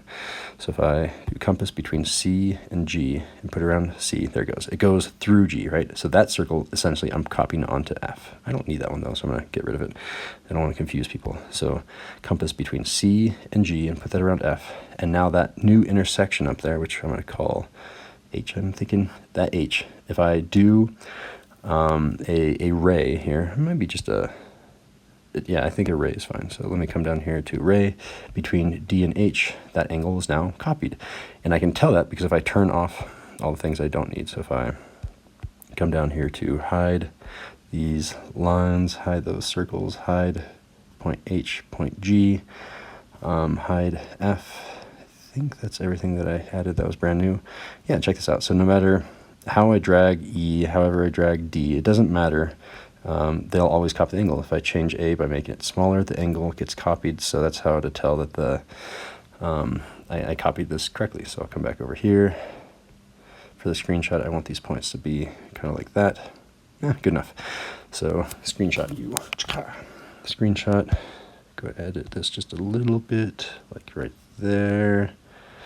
And send that over to our document. So paste, come on, paste, paste, there we go. Make that a little bit bigger, not too shabby. And now on to number 3. I don't think there's a number 4 or 5 for this one yet. So number 3 is the hardest one on this one. There's a lot of steps, so bear with me. We want to cut it into 3 equal parts. So just start with a line segment. I can do that. So come over here, start with a line segment. So boink. All right, how do I cut that into 3 equal parts? Well, the first thing that I want to do is I need, I'm going to do a ray so I don't get too confusing. A ray between A and some other point. And that other point, it doesn't matter where that point goes. I can put it all the way up there if I want. And it doesn't matter the angle. I can have an angle like that, an angle like that. It doesn't matter what the angle, but typically speaking, I think we usually have it like kind of like that. All right, so we need to measure a random distance. So I'm just going to do some random distance. Sure, right there. It doesn't matter the random distance, and that's the point. But once I come up with that distance, I need to copy that distance with the compass tool. So I'm going to copy that circle and put it around D. Copy that circle, put it around, oh, I need a new point. That point E. I need a new point right there. And then check it out. So I have AD, DE, and EF. Those are 3 segments. I just need 3 because I'm cutting this into 3 pieces. If I was doing 4 pieces, I would need another circle. If I did 5 pieces, I would need 2 more circles, etc., etc. You can kind of see the segments. AD, then DE, then EF. I really wish I had a writing tool. Do I have? Hold on. I do have a tool that's used to write. Don't I? I thought I had like a tool that's used to draw. I guess not. Okay. Anyway, I'm now going to make that same exact construction down on the bottom from B. So essentially, here, let me do it incorrectly. Don't do the following. Essentially, I want some sort of ray down here, but I need to make it so that this ray is perfectly parallel. I need to basically copy the angle BAD to ABG so that they're parallel. This would be bad. That looks about good. That would be bad. I want to somehow copy that and then cut it into those 3 equal parts again. So how do I do that? Well, I need to make a compass tool. And I'm going to do the distance between A and F. And I'm going to put that around B. And then I need to do the distance between B and F. So compass tool still, between B and F, and put that around A. And now that intersection down here is called G, and check this out. So if I do another ray between B and G, no matter how I move this point, they will always be parallel. It's kind of cool, right? So now that I've made my parallel line, I can go ahead and kind of hide those 2 circles that I use. So I'm going to grab that circle, hide. G is kind of important, so I don't want to hide G yet. But I can kind of hide all these tiny circles in here. I don't need those anymore. Oop, that tiny circle in here. So essentially, I just need to copy that segment down. The way that I do that is I grab my compass tool again. The distance between A and D, I put around G, copy that circle, put around that new intersection, copy that circle, put around the new intersection, and check it out. If I go ahead and hide those circles, I've cut them into 3 equal segments. So come up here, if I grab my circle and hide, hide, hide, I now have 3 segments. All right, the final step is to connect the segments, and I need to make sure that I do this correctly. The general idea here is you connect G to A, H to D, I to E, and B to E. So you have like this parallelogram, and check out those new points. I have point J and K, and no matter how I drag this, this line, it's always cut into 3 equal parts. So it's kind of cool, right? So if I hide everything, you could see that pretty easily. But it's kind of nice. Like no matter how I drag these around, I could drag D around to different sizes. I could drag C around to whatever I want. Any of these blue points I can drag. These gray points I'm not allowed to drag. But blue points I can drag around. No matter what I've done, 3 equal parts. Pretty cool, right? So let me make this kind of smaller and I'll show everything. Ugh, kind of gross, but there it is. Screenshot. And we'll throw that into our document. So... yeah, right about there. Yeah, that looks good. We'll go ahead and copy, throw you, oh yeah, hit done, delete, come back over here, and paste you back in. It's going to be a little bit small, and that's okay. Whoa, whoa, whoa, I just want to, what? No, I just want to grab you, rotate you, there, and big. Good enough. All right, moving over here. Inscribed shapes. All right, this one is fun. So this one I don't need any sort of construction type stuff. So I'm going to solve for that angle. So the general idea, if I, here's my mini lesson, right? If I have, dear God, that's a terrible circle. Oh, I have technology. Make a circle. Not an ellipse, come on, a circle. Come on, program. I have to draw it better, I think. Oh my God. Please? Circle? Circle? Yeah, there we go. If I have a circle and I have some central angle and I use these same 2 points, maybe I'll make those points red. If I use these same 2 red points and I make a new inscribed angle from those red points, let me just go down here. This black angle versus this blue angle, the black angle will always be half. So we'll say 1/2, and this is the full 1, right? So up here in this first problem, it's kind of a tricky question because you don't see an angle, but the real angle is, if this is the center, this is the angle right here, which is 180 degrees, and half of that angle will be the inscribed angle down here. And I guess I can use a laser pointer to describe that. Half that angle will be down here. Half of 180 is 90, so this is going to be a 90-degree angle. Final answer. I mean, it even kind of looks like a 90-degree angle too, right? You can just eyeball it, and it does match your eyeball. All right, number 2. This one is a little bit tricky, but the general idea here is that, should I teach this shortcut? I'm deciding how to teach this. I'm doing the shortcut. These 2 angles, the opposite angles inside of a quadrilateral, always add up to 180 degrees. You have 160 degrees plus alpha. Those have to add up to 180 degrees. So if I just subtract 160 from both sides, that means alpha is going to be equal to 20 degrees. Final answer. Number 3, solve for theta. Again, these 2 angles have to add up to 180 degrees. So that means theta plus 82 degrees have to add up to 180 degrees. So all I have to do is minus 82, and we're good. Theta is equal to 98. Yeah, 98 degrees. Good. And box it. Number 4. These are a little bit easy, fun. I don't know what the word is. The general idea here is that when I'm looking at pieces of an ice cream cone, this length and this length are the same. This length and this length are the same. This length and this length are the same. I call that the ice cream cone theorem. So if this length here is 6, that means this length here is 6, and I can label that. That length is, I'll go to blue, this length right here is 6. If that length right here is 6, and this entire length is 18, then I can figure out the remaining amount from here to here by subtracting the 2, and I get 12. All right, well, again, if this length right here is 12, then this length is also 12 because they are congruent pieces. So I can say that this length right here is 12. Well, if I know this length is 12, then I can find the remaining piece by doing 23 minus 12.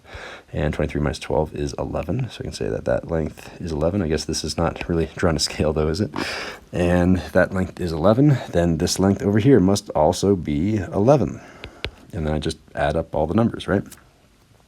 I have 6 plus 6 plus 12 plus 12 plus 11 plus 11. That's going to be, I know that this one is 12.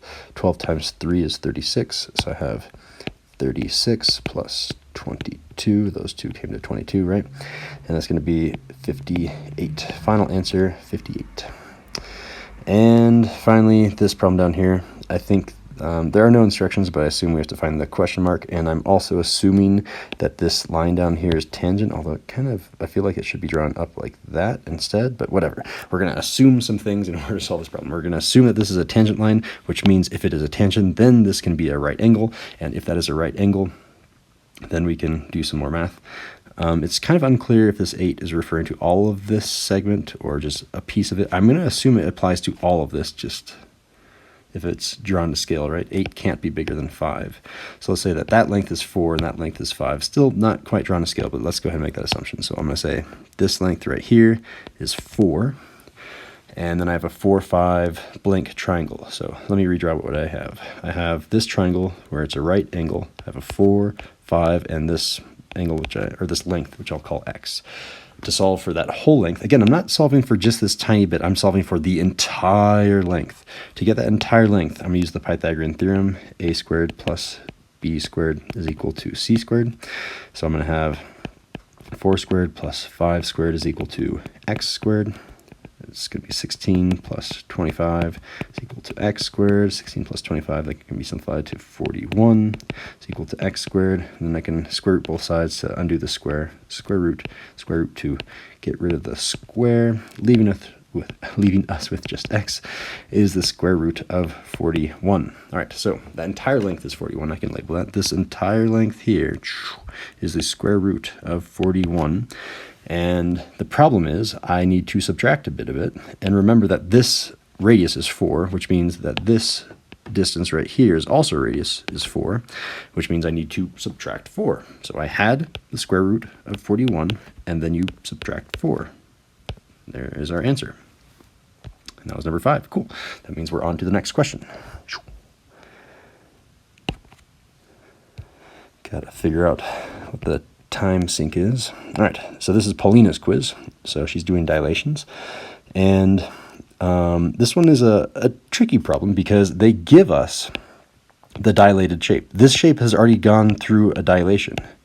And it said it was dilated by 3/2, but we don't know the original shape. Remember, whenever you have these little primes, that means you have done some sort of transformation to it. So we need to go backwards because we're trying to find the original shape AE. We'll notice that we have A prime, E prime, A prime, E prime.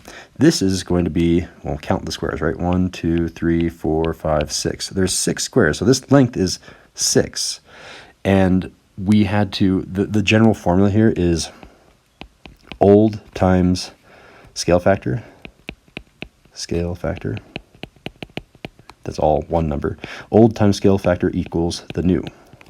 So we have the new diagram here. We do not have the old diagram, but I can now kind of solve, right? I have old times scale factor, which we know. We can say this scale factor is this scale factor. So I can say old times 3/2 will give me the new, and I know the new. The new we know is 6. So that means that this 6 is going to go right here. You can say this is going to equal to 6. And then, okay, well, you are going to have to move down a little bit because I need some more room. That means I can divide both sides by 3/2. So if I divide by 3/2, then I'm going to get old. That's not how you write an L, Mr. Snow. Old is equal to 6 divided by 3/2. And that's the answer. But it needs to be simplified, right? So I really have a fraction within a fraction. I have 6 over 1 divided by 3 over 2. So whenever you have a fraction within a fraction, you do a keep it, change it, flip it. So keep it, change it. So instead of division, it used to be division, right? You change it to multiplication, and then you flip it. So the reciprocal of 3 over 2 is 2 over 3. And then I just kind of solve. I get 12 over 3. You just multiply straight through, right? 6 times 2, 12. 1 times 3, 3. And 12 divided by 3 is 4. So the final answer is 4.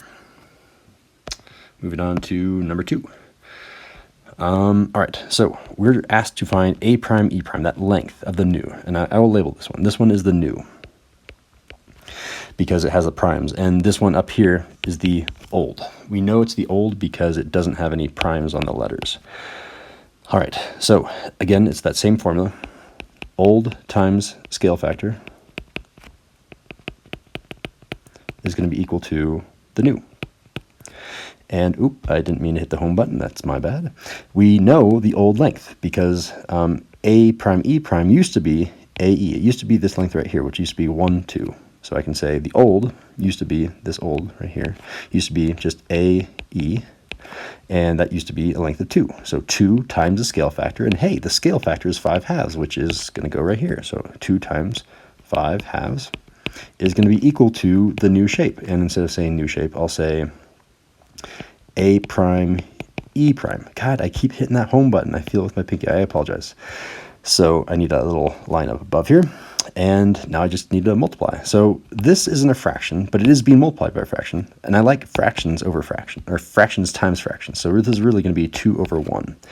Now I'm ready to do my fractions. I have a 2 and a 2 in the top and bottom, right? So they cross cancel, leaving me with just here, I'll just show the cross canceling. And that leaves me with just a 5. 5 is equal to A prime, E prime, that length. And I should, box everything. There is our answer. What about number 3? Now we're trying to find the scale factor of the dilation. So we need to label which one is old, which one is new. We have, this one is the old version. This one is the new version. I know that just because I'm looking at the primes, right? Primes mean new, old means no primes. So the general formula here is old times the scale factor is equal to the new. And we can choose any length that we want. I like choosing the smallest ones because they're easier to count. So I'm going to choose that one. I could have chosen this one. This one would have been hard because it's a diagonal length. This one or this one are good to choose. The diagonal lengths, again, are hard to choose. So did you know that's a length of 1? That's 1 square right there. Really hard, right? So the old one is 1. And the new one is, count them, it is 1, 2, 3. It's the corresponding part, right? So this new length is 3. So let's fill in our formula. We know that this old length is going to go right here. This new length is going to go right here. And then we don't know what the scale factor is. So I'll just call that, x, I guess. So 1 is the old times x is going to be equal to the new, which is going to be 3. And that means x equals 3. So the scale factor is 3. Final answer. Nice. Moving on to question number 4. I need to find the center of dilation. So this one's kind of interesting. If I'm looking at the old to the new, and specifically I'm thinking of this is the old, and then this point up here is the new. If I draw a line that connects those two, you'll find the center of dilation after doing just 1 or 2 of those. Sometimes you'll need 3. So this one was this is the new, that's the new, that's the new. All of those red points are the new, and all these blue points, all of those are the old. If I just go ahead and connect those with a line, watch what happens. So connect with a line, connect with a line, connect with a line, and connect with a line. Notice where all those lines intersect. They all intersect at C. So correct answer here is C. You can fill that one in. All right, moving on to the final question, number 5. What is the scale factor of dilation? And again, I'm using that same formula that the old times the scale factor is equal to new. And again, I can choose any length that I want, but remember, you don't want to choose a diagonal length. The diagonal lengths are hard to find. You need Pythagorean theorem to make a special triangle to find that diagonal length. Choose a length that doesn't require that nice horizontal or vertical line. So this length is nice, and that length is 3. This length is nice up here. What do we got? 1, 2, 3, 4, 5, 6. All right, so we got a length of 6 up here. And notice that that should be labeled the new. Why? Because it has those primes, right? And then this length over here should be called the old. So just kind of filling in, we have this old length is the old, this is the new, and then fill in the formula. I'm going to call the scale factor like an x, right? So I have the old 3 times the scale factor, which I'm going to call x for now, is equal to the new length of 6. And you don't even have to do real algebra. You're like, oh, that's obviously 2, Mr. Snell. But for the sake of just being very formal, I say, okay, divide both sides by 3, which will make those cross cancel, right? Leaving us with just x is equal to 6 divided by 3, which is 2. So that means that the scale factor is 2.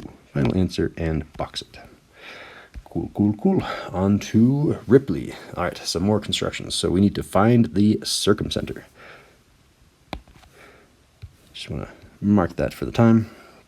So just make a general triangle. And I think the cool thing about doing circumcenter is I can change this really quickly and do screenshots for all 3 of these really quickly. Okay, so I'm going to make that triangle in GeoGebra. So circumcenters. Oh, by the way, I should mention what circumcenter is. The circumcenter is the point at which it's going to be, it might be on the inside, it might be on the outside, but it's the point at which you have, if I drew a circle and that was the center, it would go through that point, and this point. So it's kind of like, how do I make a circle that is circumscribed around the triangle? How do I make the triangle inscribed inside of a circle? And that's kind of the question that's being asked here. So let's come over here and clear all of that. Let's go ahead and make a triangle. What did it look like? I've already forgotten. I have very short-term memory. All right, looks kind of like that. Boom, boom, boom, boom. Okay, not even close. Oh, kind of close. Oh, how did I do that? How did I draw?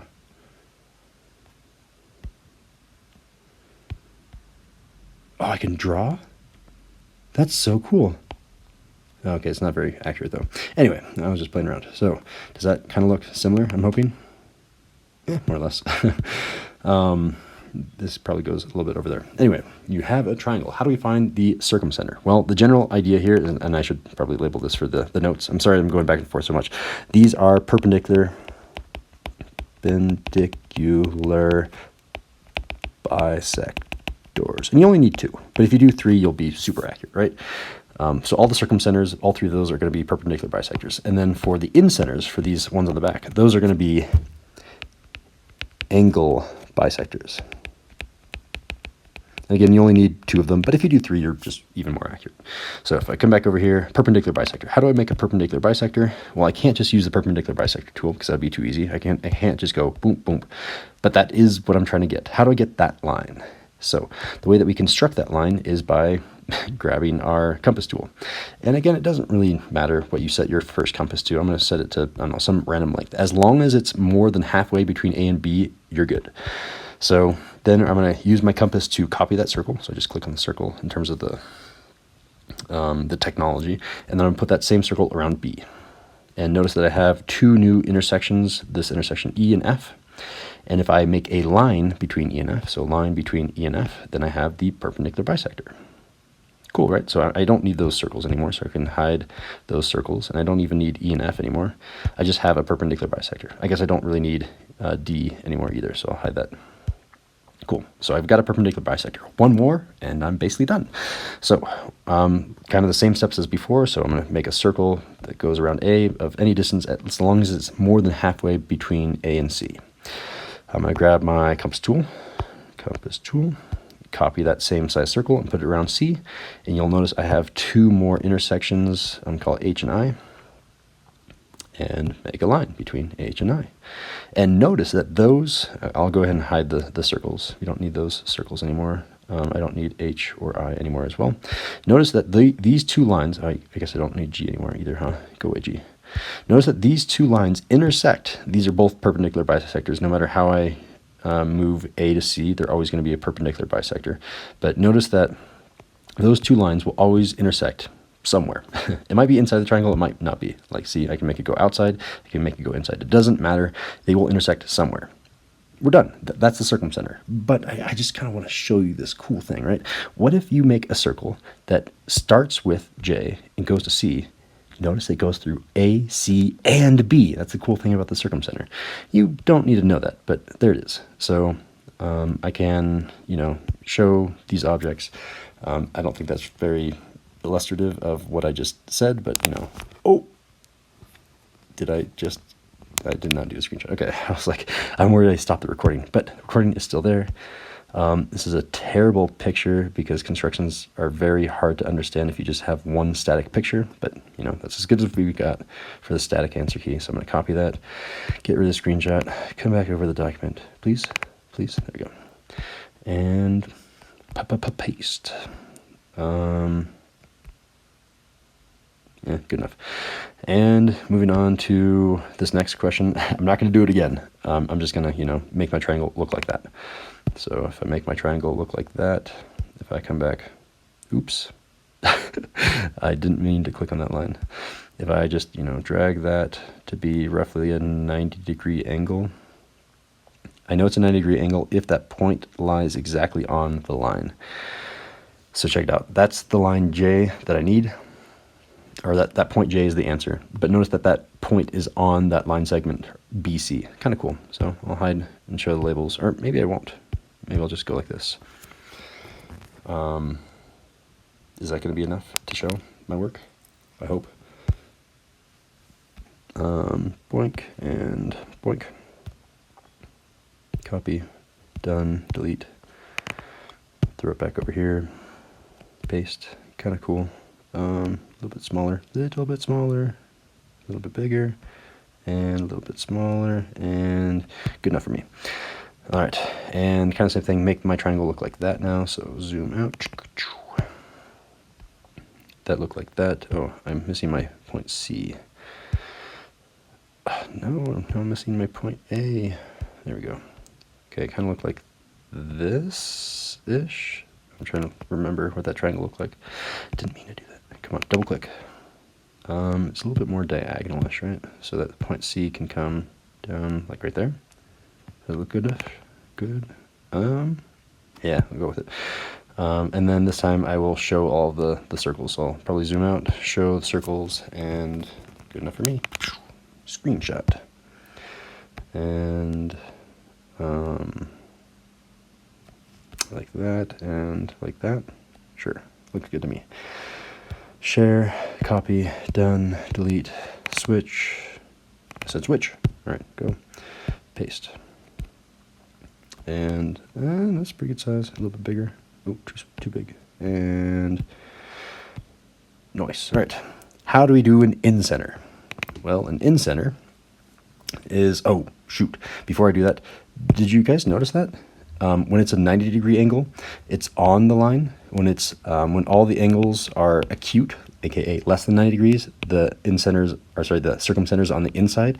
And when you have an obtuse angle, then the in-center's on the outside. So that's a good way to check your work. If you have a really big angle, outside. 90-degree angle, on the line. Small angles, inside. Anyway, the in-center over here is always going to be on the inside because this is asking the question, if I draw the center of the circle somewhere, how do I make the biggest possible circle so that the circle's on the inside? Over here, the circle had to be on the outside. Now I want the circle on the inside. How do I do that? Well, the answer is an angle bisector. So if I come back over here, let's go ahead and clear everything. Start with another triangle, boom, boom, boom, and make the triangle look relatively close to that one. It looks kind of like this, like this. I think that looks good, right? Yeah, good enough.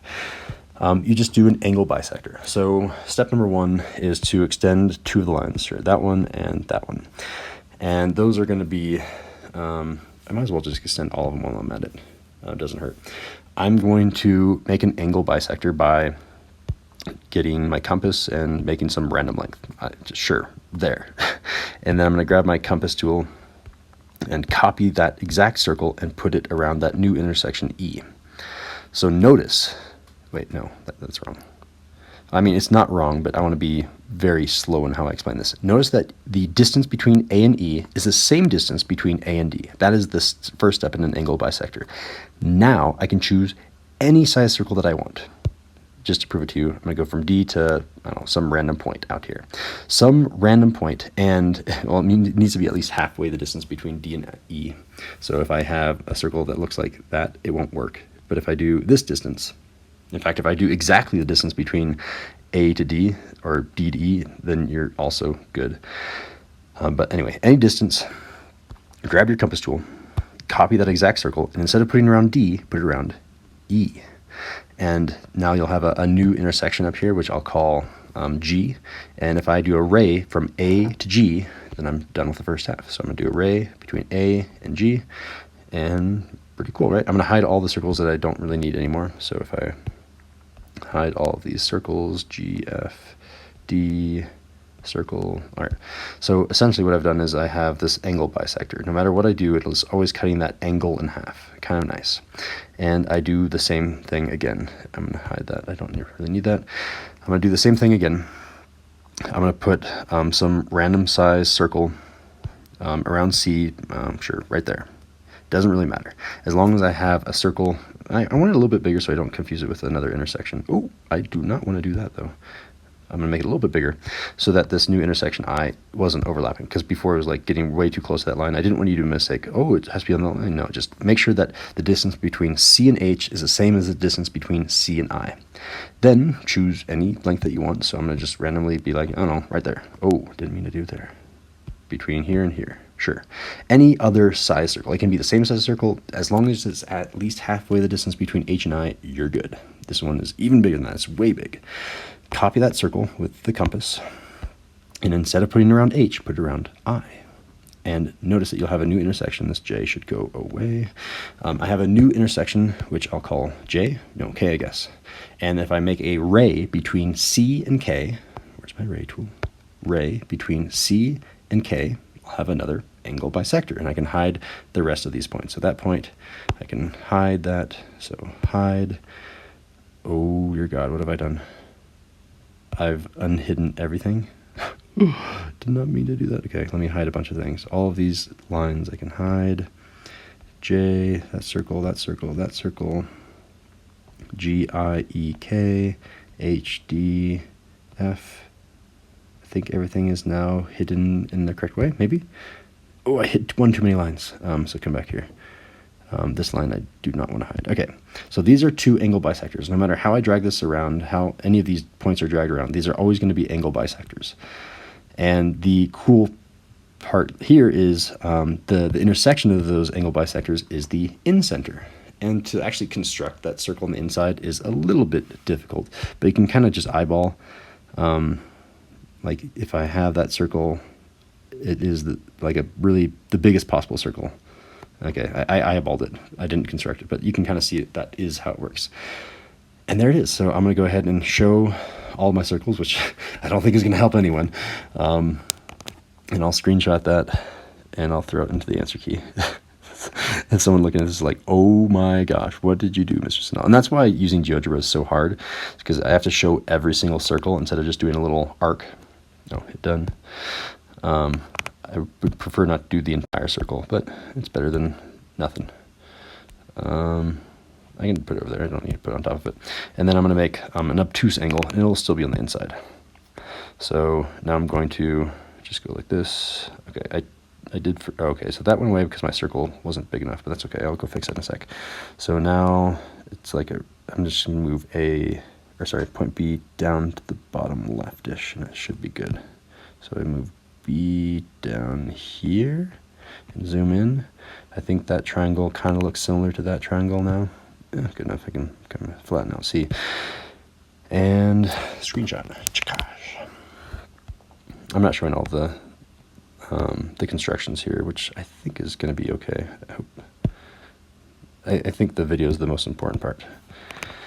And come back over here. Whoa, come on. iPad, keep up with me. I know I'm fast, but I'm not that fast. And good enough for me. Cool. Next quiz. Aha, more constructions. So Yesenia, we got a line and we got a point, and she put the point really nice. She put it like right in the center. Sometimes she'll put the point over here, which makes it really, well, not really hard. It makes you do an extra step. But if it's nice in the center, we're good. All right, so come back, more constructions. Let's go ahead and clear everything. Let's go ahead and make a line, boom, boom.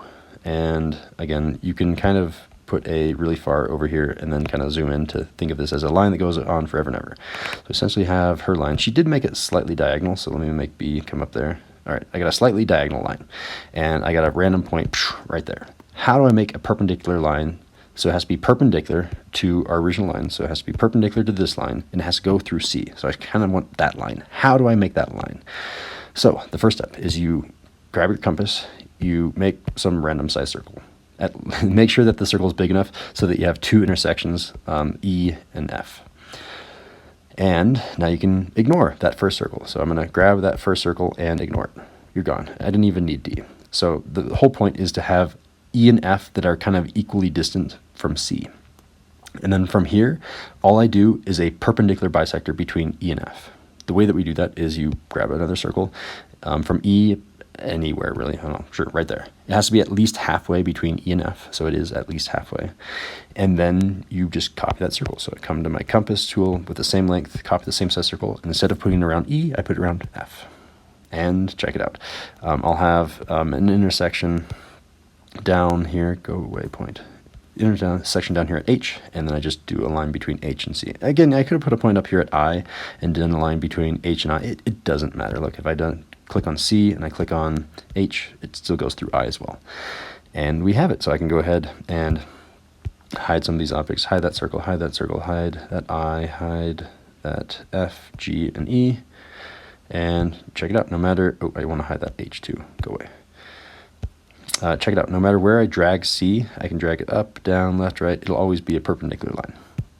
Pretty snazzy. All right, so I'll go ahead and show all of my constructions. Maybe zoom out a little bit. Zoom out, and then see. Okay, that looks better. Screenshot. Gosh.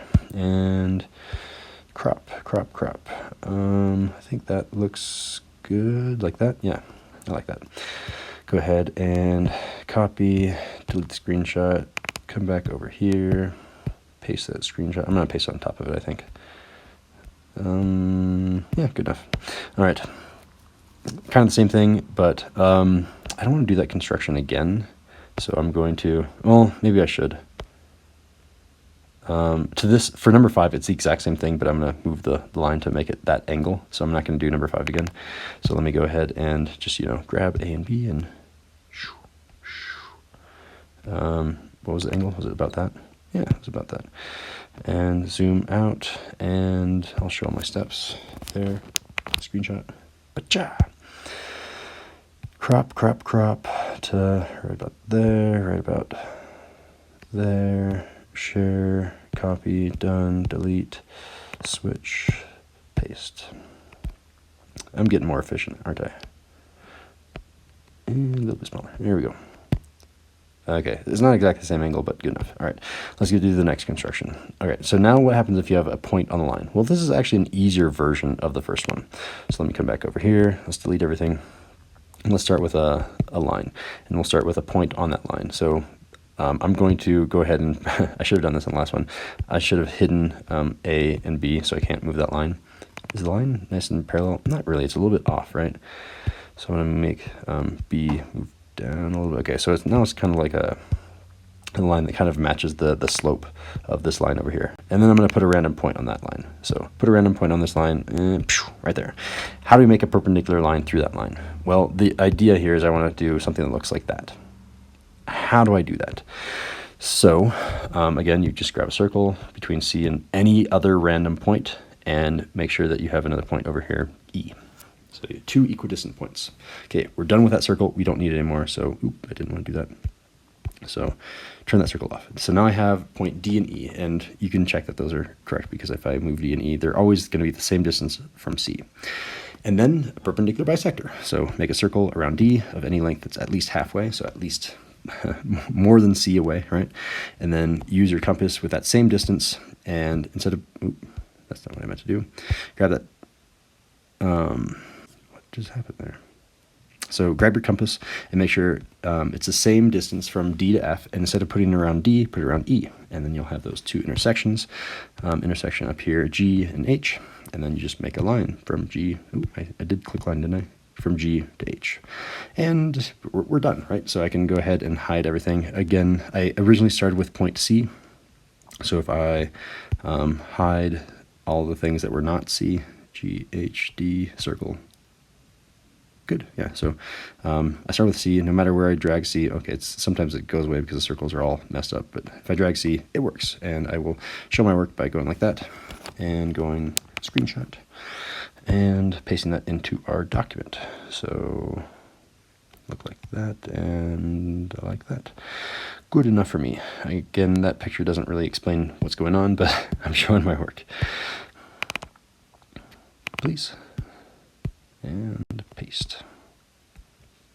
And good enough for me. All right, this one's kind of fun. So find the center of the circle using your compass and straight edge. So start with a circle.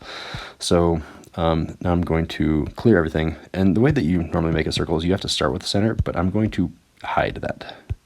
Okay, so what if I had this circle, and I might as well hide that point B too. If I start with this circle, how do I find point A? Well, the way that I find it is by making two line segments that are on the edge of the circle. They're called chords. So if I do a chord right there, and I don't know, sure, right, I don't want to use that same point. I don't have to use the same point. I can just go like, I don't know, there to there, sure. Start with two random chords, and as long as I do perpendicular bisectors to those chords, the intersection of those perpendicular bisectors will be the center. So again, a perpendicular bisector just means I have a circle, go from any distance that I want, copy that same distance, so don't move the compass length, copy that same circle, but not around C, but around D. And those two intersection points, this intersection H and I, that line will be a perpendicular bisector. Okay, so let me go ahead and hide the things that I didn't use, that I don't need anymore. I don't need that point, I and H, and G. Cool. So essentially I just have this perpendicular bisector. No matter how I move D around, it's always going to be a perpendicular bisector. Same thing with the C, right? It doesn't matter. Same steps, again, perpendicular bisector between F and E. So again, circle that's at least halfway the distance. Using your compass with the same length, you're going to copy that circle not around F, but around E. And those two intersections that are going to be labeled K and L, we're going to make a line, and that is going to be our perpendicular bisector. Again, hiding things that we don't really need, so you can kind of see the work a little bit better.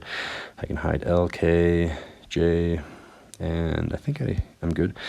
Notice that my F and E seem to be working, because if I drag those around, it's always a perpendicular bisector. And no matter how I move these points, this point in the center, M, is always going to be the same intersection, no matter how I move around all these points. It's kind of cool, right?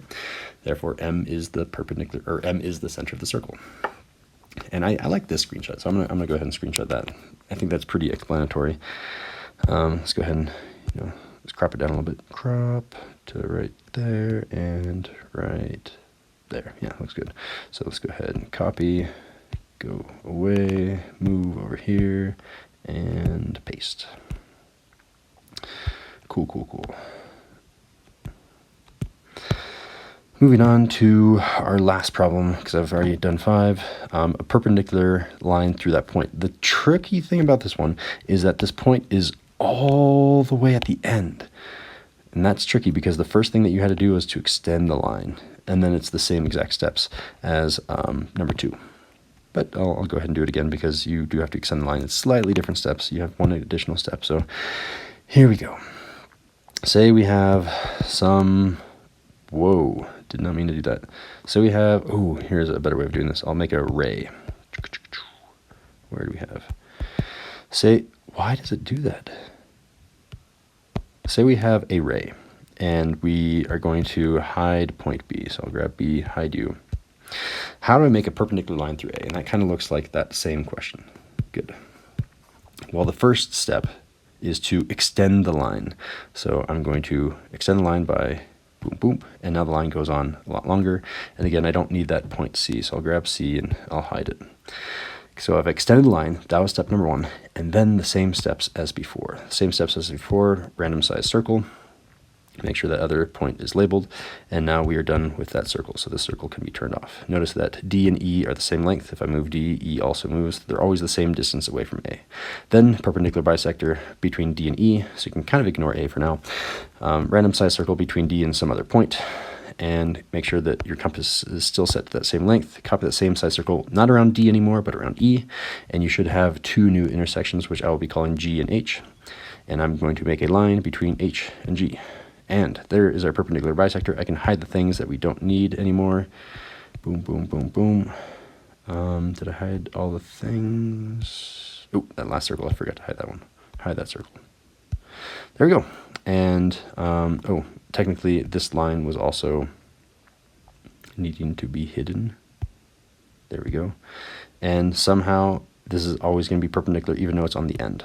So I'll go ahead and show all of those.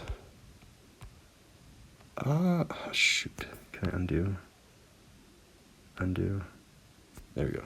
So if I show or hide objects, there you go. I'll screenshot that and throw that into the document. Please, my iPad can't keep up with me. It's kind of like a compliment, right? I can think so fast. Good job, Mr. Sandell. Good enough. Copy. Done. Delete. Come back over here.